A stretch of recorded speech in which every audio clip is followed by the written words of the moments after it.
ये हम लोगों की कौमी एकता का प्रतीक और सद्भावना का प्रतीक ये हम लोग यहाँ पे इफ्तार पार्टी देते हैं और इसी के तहत हमने ये इफ्तार पार्टी दिया। इसमें यही देंगे कि भाई आप लोग जहाँ रहिए, जिस तरह से रहिए, जहाँ जिस कौम में रहिए, मेल मिलाप से रहिए, भाईचारगी फैला के रखिए। यही हमारा उद्देश्य है। ये जो सिवान का कौमी तहजीब है और ये राजेंद्र प्रसाद की धरती और मौलाना मजलू हक की धरती है, इसको एकदम गंगा जमुना तहजीब के द्वारा सब लोगों को मेल मिलाप करके सद्भावना के साथ रहिए और खुशहाली अमन चैन रखिए, सिवान को बनाए रखिए। यही हमारा उद्देश्य है। सिवान नगर परिषद क्षेत्र के वार्ड संख्या 43 के चर्चित समाज सेवी वार्ड पार्षद आजम अली के द्वारा रविवार को अपने आवास पर दावती इफ्तार पार्टी का आयोजन किया गया। इफ्तार पार्टी में पूर्व विधानसभा अध्यक्ष तथा सिवान से राजद के सांसद प्रत्याशी औद बिहारी चौधरी के साथ मशहूर समाज सेवी मोहम्मद आरिफ उर्फ इरफान सहित सैकड़ों लोग मौजूद रहे। औद बिहारी चौधरी ने इफ्तार पार्टी के आयोजन को लेकर वार्ड पार्षद आजम अली के प्रति शुभकामनाएं व्यक्त किया। वहीं वार्ड पार्षद आजम अली ने बताया कि इफ्तार पार्टी में सभी धर्म समुदाय के लोग उपस्थित हुए। इससे यह संदेश जाता है कि हम सभी के बीच आपस में भाईचारा कायम है। इफ्तार पार्टी के माध्यम से हम सभी आपसी द्वेष को भुलाकर एक साथ बैठकर रोजा खोलते हैं। उन्होंने कहा कि इफ्तार पार्टी के माध्यम से हम लोगों तक ये संदेश देना चाहते हैं कि हम सभी अमन चैन सुकून के साथ रहें और एक दूसरे के पर्व त्यौहार में बढ़ चढ़कर हिस्सा लें, जिससे हम सभी के बीच सौहार्दपूर्ण माहौल तथा आपसी भाईचारा कायम रहे। देखिए एक्सक्लूसिव खबर।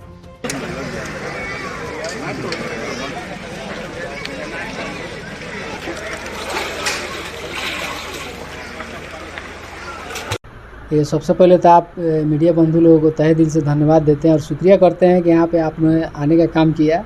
और ये सिवान एक ऐसा धरती है जो हमेशा मेल मिलाप से चलता है और ये राजेंद्र प्रसाद की धरती है और ये मौलाना मजलू हक की धरती है।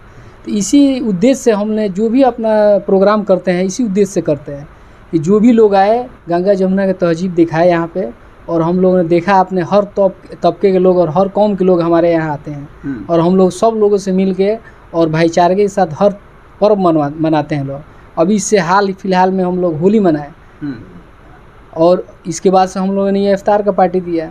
इसमें हर कौम के लोग हमसे जुड़े हैं और हर कौम के लोग हमारे साथ और हमारे इस इफ्तार पार्टी में कबूल करके आए। गंगा जमुनी तहजीब देखकर कैसा लगता है आपको? बहुत अच्छा लगता है और हम तो कहते हैं कि ये सबको करना चाहिए और हमारे मतलब सोच से सब लोग करता है, लेकिन कुछ लोग होते हैं, हर लोग में अपवाद होता है, तो वैसे लोगों को गिनती में नहीं लेना चाहिए। ये हम लोगों की कौमी एकता का प्रतीक और सद्भावना का प्रतीक ये हम लोग यहाँ पे इफ्तार पार्टी देते हैं और इसी के तहत हमने ये इफ्तार पार्टी दिया। इसमें कोई राजनीति की बात नहीं है, लेकिन संदेश क्या देंगे इसके माध्यम? संदेश यही देंगे कि भाई आप लोग जहाँ रहिए, जिस तरह से रहिए, जहाँ जिस कौम में रहिए, मेल मिलाप से रहिए, भाईचारगी फैला के रखिए। यही हमारा उद्देश्य है।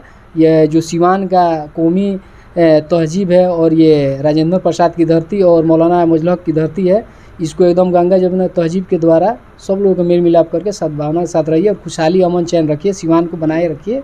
यही हमारा उद्देश्य है। परिचय बता दीजिए। आजम अली, वार्ड पार्षद, सह जिला उपाध्यक्ष, सिवान।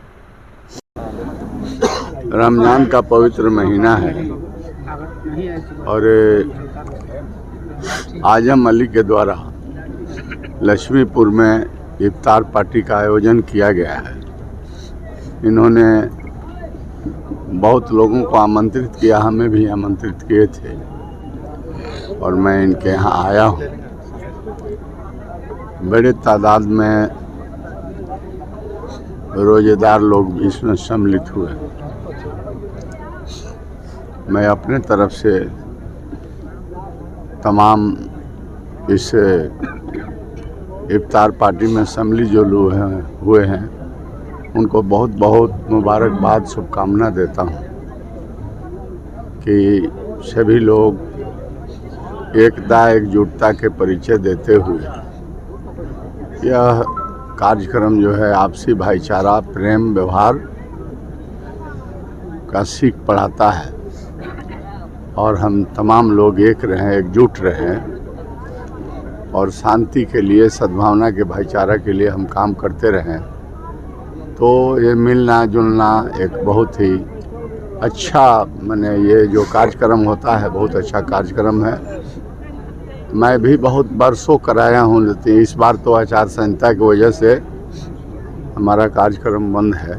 तो मैं तमाम सिवान वासियों को अपने तरफ बहुत बहुत मुबारकबाद देता हूँ, आजम अली को मुबारकबाद देता हूँ और उम्मीद करता हूं कि हम लोग सब लोग मिलजुल करके इस तरह के कार्यक्रम जो होते हैं उसको कामयाब बनाने में सफल हुए। पिछले कई दिनों से आपके नाम को लेकर चर्चा चल रहा था, लोकसभा चुनाव लड़ने के लिए सिवान तो अब पुराना हो गया, टिकट फाइनल हो गया, क्या कहेंगे इस पे? अब तो पुराना हो गया ये। आज जनता दर्शन भी आप किए थे, पुरान हो गया जी।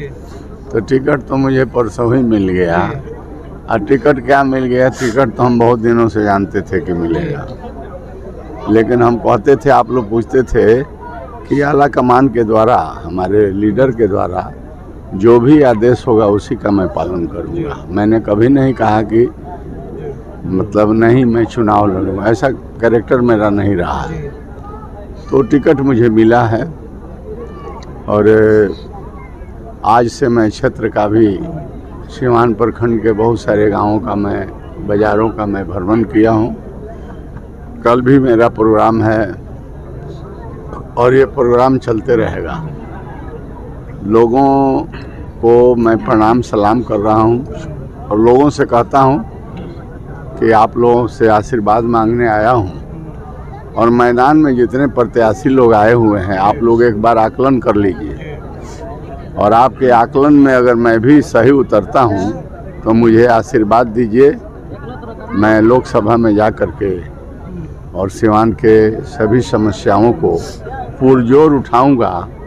आवाज़ पार्लियामेंट में सिवान का नहीं दबेगा, बल्कि आवाज़ को काफ़ी बुलंदी के साथ सबों के हित में उठाने का मैं काम करूंगा। इसलिए मुझे, एक तरफ रमेश सिंह कुशवाहा की पत्नी और एक तरफ शहाबुद्दीन साहब की पत्नी, क्या लग रहा है? हमें किसी से कोई मतलब नहीं है। हमको इंडिया गठबंधन ने टिकट दिया है।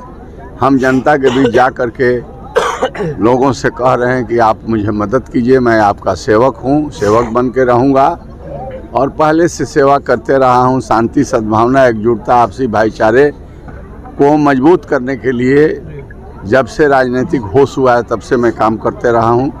हम कौन लड़ रहे हैं, नहीं लड़ रहे हैं, ये जो है प्रजातंत्र में लड़ने का सबको अधिकार है।